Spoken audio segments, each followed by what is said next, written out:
हमारा टॉपिक है more on control structure. हम फर्दर कुछ कंट्रोल स्ट्रक्चर्स को डिस्कस करेंगे। सबसे पहले हम असाइनमेंट ऑपरेटर के ऊपर बात करेंगे, फिर हम इंक्रीमेंट एंड डिक्रीमेंट ऑपरेटर्स की बात करेंगे और counter control loop for loop की बात करेंगे। सबसे पहले हम असाइनमेंट ऑपरेटर का जिक्र करते हैं। असाइनमेंट ऑपरेटर क्या काम करता है? ये बेसिकली एक लो प्रायोरिटी ऑपरेटर है। इसकी अगर आप ये कहें कि प्रेसिडेंस सबसे कम है तो बिल्कुल ठीक होगा। ये सबसे आखिर में अपने आप को एग्जीक्यूट करता है ये ऑपरेटर। और ये ऑपरेटर जो है ये राइट से लेफ्ट की तरफ ऑपरेट करता है। यानी ये बेसिकली लेफ्ट से राइट की तरफ ऑपरेट करता है। यानी जो अब तमाम पार्ट्स जो है ये रिजल्ट के तौर पे ये अपने ऑपरेंड में असाइन करता है। A common operation compute the new value of variable when its old value is operand of a binary arithmetic operator. For instance, double price एक वेरिएबल है, इसकी इनिशियल वैल्यू आपने 10.50 रखी और शिपिंग जो है 5.50 है। तो एक्चुअली प्राइस प्लस शिपिंग, यानी एक्चुअली आपने जब किसी को एक प्रोडक्ट सेल करनी है तो साथ उसकी शिपिंग कॉस्ट भी है। तो प्राइस आपने 10.50 और शिपिंग कॉस्ट ऐड होके 5.50, तो इसकी नई प्राइस जो है वो क्या बन गई, इन दोनों को सम अप करके और असाइन कर दिया प्राइस में। तो बेसिकली अगर आप इस स्टेटमेंट को देखें तो ये स्टेटमेंट बन रही है price assignment operator price plus shipping, क्योंकि इसमें प्रायोरिटी या प्रेसिडेंस जो है असाइनमेंट ऑपरेटर की वो लो है। तो पहले जो ऑपरेटर परफॉर्म होगा वो है एडिशन। तो प्राइस जो है उसकी वैल्यू है 10.50 प्लस शिपिंग जो है उसकी वैल्यू है 5.50। तो इन दोनों को एडअप किया जाएगा तो ये रिजल्ट बन रहा है 16। और 16 जो है ये असाइन होगा लेफ्ट साइड पे प्राइस के वेरिएबल में। तो प्राइस की जो वैल्यू 10.50 है वो अपडेट हो गई है 16 से। तो होपफुली आपको इससे असाइनमेंट ऑपरेटर की बेसिक वर्किंग का पता लगा हो। Previous statement can be written as the following statement. अब इसमें क्या एक्सटेंशन क्या है? ये असाइनमेंट ऑपरेटर तो आप इससे वाकिफ ही थे, लेकिन इसकी एक्सटेंशन क्या है? Which uses the plus equal extended assignment operator. तो हम जो प्रीवियस स्टेटमेंट में हमने एक एक्सप्रेशन देखा था जो कि था price is equal to price plus shipping. तो अगर ऐसी सिचुएशन है कि जिस वैल्यू में आप असाइन करने जा रहे हैं वही वैल्यू आपके राइट एक्सप्रेशन में भी रिपीट हो रही है, तो इस तरह की सिचुएशन में आप एक्सटेंडेड असाइनमेंट ऑपरेटर को इस्तेमाल कर सकते हैं। एक्सटेंडेड असाइनमेंट ऑपरेटर जो है वो है plus equal, minus equal, multiply equal, divide equal, यानी हर ऑपरेशन के साथ असाइनमेंट सपोर्ट कर रही है। तो हमारे इस एक्सप्रेशन में प्लस, क्योंकि हम एडिशन कर रहे हैं तो हम इसे प्लस इक्वल के तौर पे मैं आपको एग्जांपल डेमोन्स्ट्रेट कर रहा हूं। तो यहां पर हम लिख सकते हैं उस प्रीवियस एक्सप्रेशन को सिंप्लीफाई करके प्राइस प्लस इक्वल शिपिंग। तो ये उसी के इक्विवेलेंट है, यानी price is equal to price plus shipping. अब फर्दर है जी एक्सप्रेशंस एंड ऑपरेटर्स। अब आप यहां पर देखें एक्सटेंडेड असाइनमेंट ऑपरेटर है और उसका meaning x plus equal to y का क्या मतलब है? इसका मतलब ये है कि x equal to x plus y. इसी तरह से x minus equal to y जो है इसका क्या मतलब है? इसका मतलब है x is equal to x minus y. ये यहां से अगर आप चीज ऑब्जर्व करें तो वो ये है कि जिस वेरिएबल में असाइन कर रहे हैं रिजल्ट, वही वेरिएबल आपके राइट्स एक्सप्रेशन में भी यूज रिपीट हो रहा है।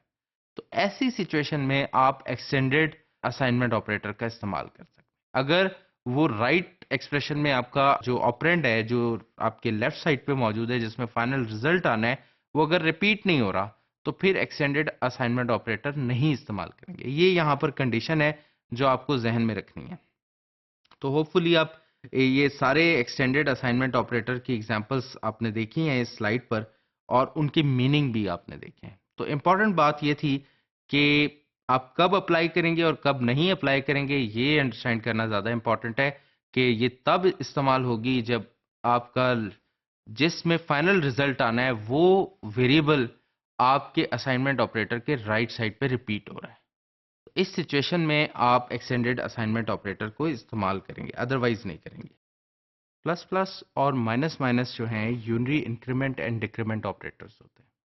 प्लस प्लस तब आप यूज़ करते हैं जब आप किसी भी वेरिएबल की प्रीवियस वैल्यू में एक इजाफा चाह रहे होते हैं, और माइनस माइनस का इस्तेमाल तब कर रहे होते हैं जब आप किसी भी वेरिएबल की प्रीवियस वैल्यू में एक कमी चाह रहे होते हैं। तो x हैज़ फॉर एग्जांपल, यहाँ पर एग्जांपल एक मेंशन है, given that x has the value 4।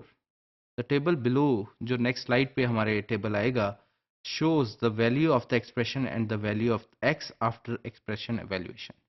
अब याद रखिएगा कि प्लस प्लस और माइनस माइनस में भी दो फर्दर कैटेगरीज हैं, प्री इंक्रीमेंट और पोस्ट इंक्रीमेंट, और प्री डिक्रीमेंट और पोस्ट डिक्रीमेंट।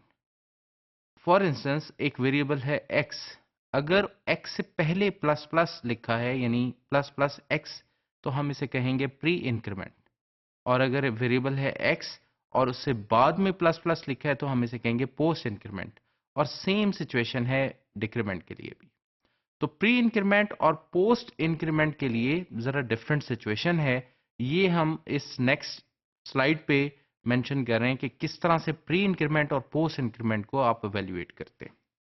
यहाँ पर आप देख सकते हैं कि वेरिएबल x जो है वो 4 के इक्विवेलेंट है, और प्री इंक्रीमेंट ऑपरेटर हमने लगाया प्लस प्लस x। तो आप ज़रा गौर कीजिएगा कि वैल्यू ऑफ एक्सप्रेशन, यानी इसका मतलब है कि पहले इंक्रीमेंट होगा और एक्सप्रेशन की वैल्यू क्या हो जाएगी, अपडेट हो जाएगी 5।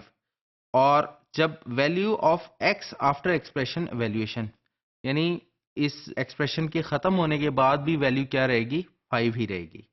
पोस्ट इंक्रीमेंट ऑपरेटर पे आप ज़रा गौर कीजिएगा, x प्लस प्लस, तो वैल्यू ऑफ एक्सप्रेशन जो रीड की जा रही है, यानी जो इस वक्त x की वैल्यू होल्ड की जा रही है, वो है 4। यानी इसका मतलब अभी x की वैल्यू अपडेट नहीं हुई, चेंज नहीं हुई। लेकिन प्रीवियस अगर आप स्टेप पे देखें तो प्लस प्लस x जब आया तो पहले ही x की वैल्यू को इंक्रीज कर दिया गया था, जबकि दूसरी लाइन में हम देख रहे हैं कि x प्लस प्लस में x की वैल्यू अभी अपडेट नहीं हुई।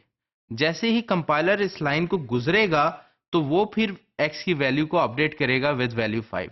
लेकिन प्रीवियस एग्जांपल में जैसे ही कंपाइलर इस लाइन पर आएगा तो x की वैल्यू को वो क्या कर चुका होगा, अपडेट कर चुका होगा विद वैल्यू 5। और फिर जब कंपाइलर इस लाइन से गुजर जाएगा तो 5 ही रहेगी आफ्टर वैल्यूएशन भी। लेकिन पोस्ट इंक्रीमेंट में जब कंपाइलर इस लोकेशन पर पहुंचेगा तो आपकी वैल्यू जो है वो 4 ही रहेगी, और जैसे ही इस लाइन से आपका कंट्रोल ट्रांसफर होगा तो वैल्यू 5 हो जाएगी। ऑपरेटर में और पोस्ट डिक्रीमेंट में भी आप देख सकते हैं कि इसी तरह से वैल्यूज रिफ्लेक्ट हो रही हैं कि x की वैल्यू जो है वो 3 है, पहले ही 3 हो गई, और after valuation of this expression भी वो 3 ही रही। और पोस्ट डिक्रीमेंट में आप देख सकते हैं कि वैल्यू ऑफ एक्सप्रेशन जो है वो 4 रही, लेकिन जब कंपाइलर इस लाइन से गुजर जाएगा तो उसके बाद इसकी वैल्यू अपडेट होगी 3 से। तो पोस्ट और प्री में ये माइनर सा डिफरेंस है कि जब भी कंट्रोल आपका पहुंचता है इस लाइन पर, अगर तो प्री इंक्रीमेंट है तो फिर फौरी तौर पर वेरिएबल में एक इजाफा हो जाएगा, और या प्री डिक्रीमेंट है तो वैल्यू में एक कमी हो जाएगी। लेकिन अगर पोस्ट है तो जब आप उस लाइन से कंट्रोल आपका गुजर जाएगा तो ये अपडेशन उस लाइन के गुजरने के बाद होगी। तो ये एक माइनर सा फर्क है, और जिससे आपको होपफुली अंडरस्टैंड हो जाए कि किस तरह से इंक्रीमेंट और डिक्रीमेंट ऑपरेटर काम कर रहे हैं।